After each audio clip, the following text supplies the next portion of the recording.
Buonasera ragazzi, benvenuti su Wargames per Passione e adesso vedrete un nuovo tutorial.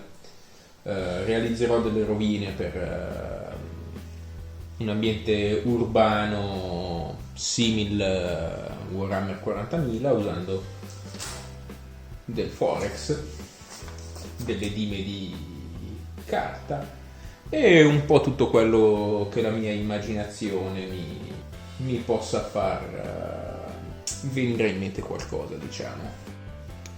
Prima di tutto bisognerà usare le dime per ritagliare le sagome dell'edificio sul Forex, che poi andranno su una base in MDF che, come sapete, io prediligo.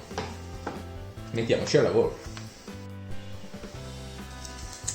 Bene ragazzi, adesso che abbiamo sagomato le due pareti della nostra casa, andiamo a ridurle in rovine, insomma.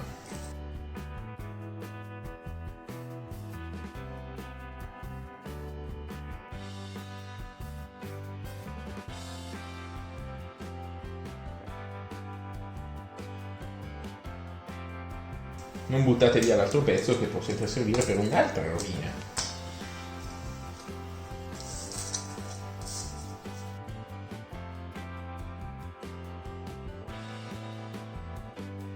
Questo sarà l'aspetto che avrà la nostra rovina. Ora dobbiamo preparare il pavimento. Andiamo a preparare il pavimento, niente, tagliamo dei rettangoli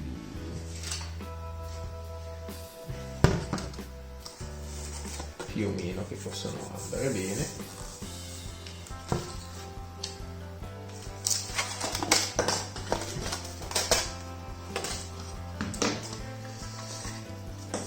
Qui è secondo me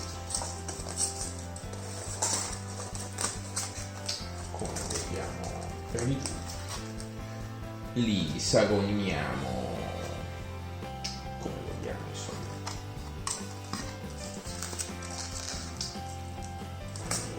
Questo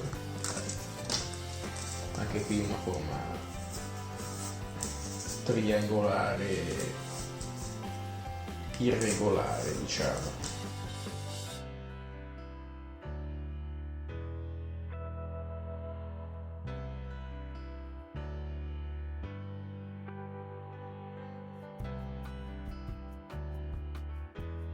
Tenete tutti gli scarti che possono sempre servire per altre cose. Ho scelto una sagoma che mi lasciasse il piano sotto leggermente rialzato rispetto alla basetta, perché voglio aggiungere alcuni dettagli che secondo me rendono molto bene questo tipo di cose. Adesso vi farò vedere. Procediamo nell'incollaggio. Bene ragazzi, siamo andati avanti, adesso è ora di decorare un po'. Come potete vedere io ho già iniziato a fare una cosa che era una mia idea, portare, come voi vedete, un pezzo di Forex fatto a sandwich con questa rete che serve nell'edilizia, la trovate al Brico senza problemi. Come potete vedere qui, anche qui ho preparato un alloggiamento per mettere questa rete, adesso vi faccio vedere. Come vedete io l'ho sagomato affinché possa sembrare staccatosi da qui, e adesso andiamo a inciderlo. Cercate di non inciderlo tutto, cioè il cartoncino all'esterno terrà comunque insieme il pezzo.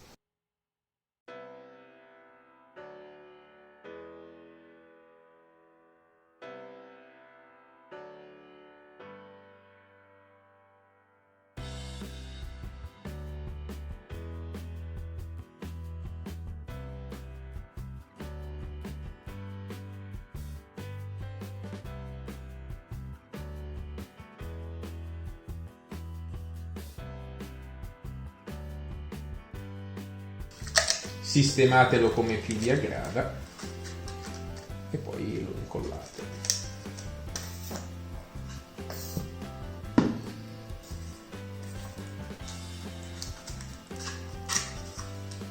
Ed ecco, avrete il vostro pezzo di cemento a attaccato per la rete metallica. Ci permetterà di avere questo effetto abbastanza figo.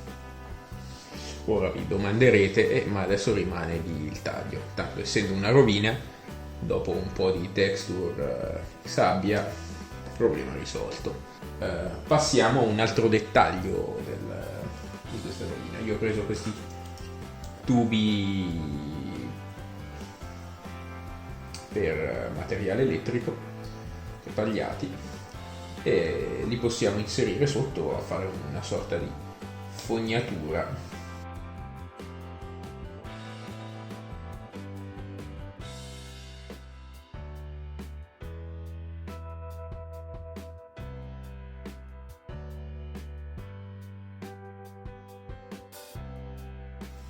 Inoltre anche qui mi sono procurato degli altri tubi. Questi sono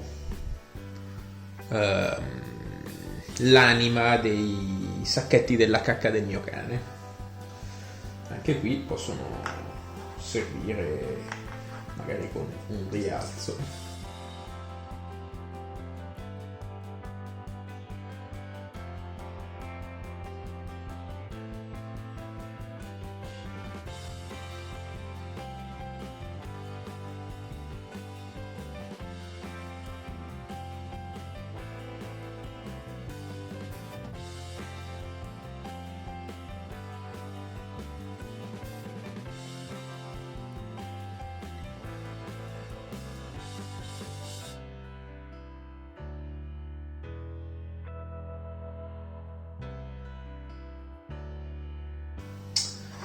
Con un avanzo dei tubi potete anche incollarli al suolo e avrete comunque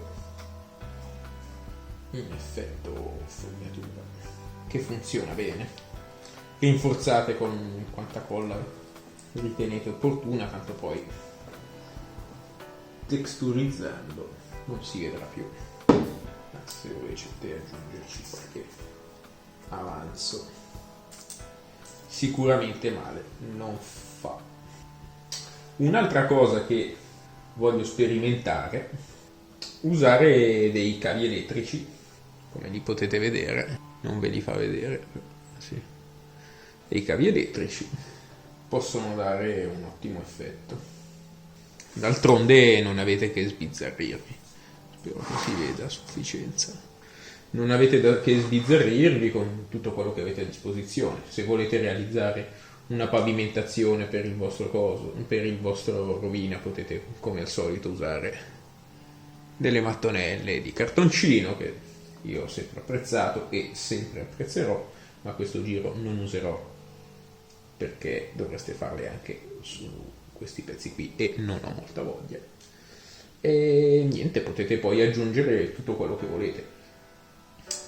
Ora mi metto all'opera, poi vi faccio vedere una volta che ho finito un altro paio di passi avanti. Ecco ragazzi come è venuta la rovina una volta texturizzata.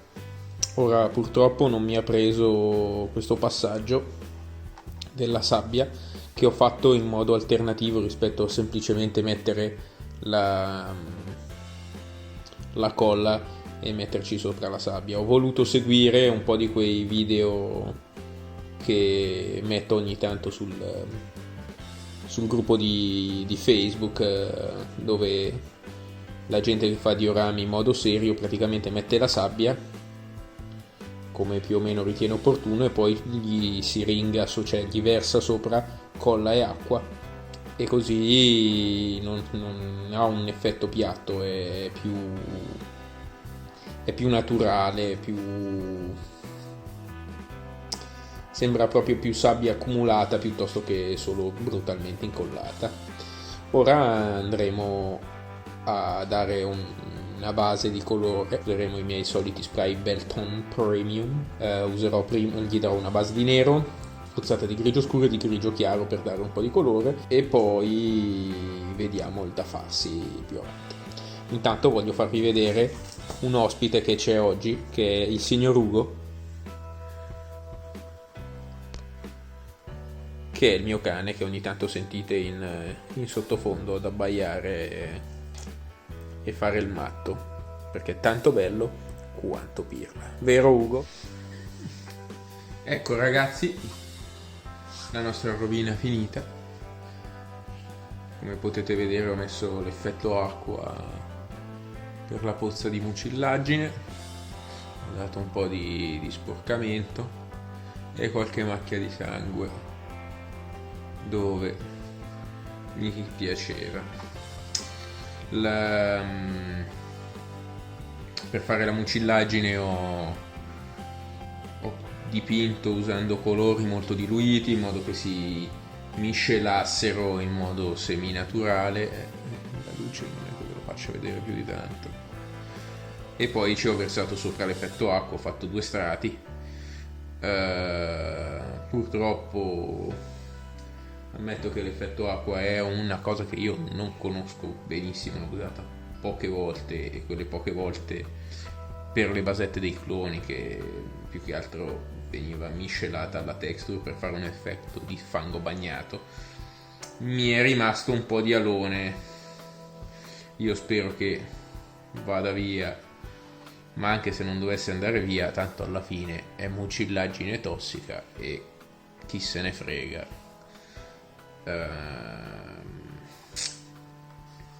Per il resto la rovina mi sembra venuta anche bene, la vedrete in qualche BR di sicuro. E da Ace è tutto, al prossimo tutorial.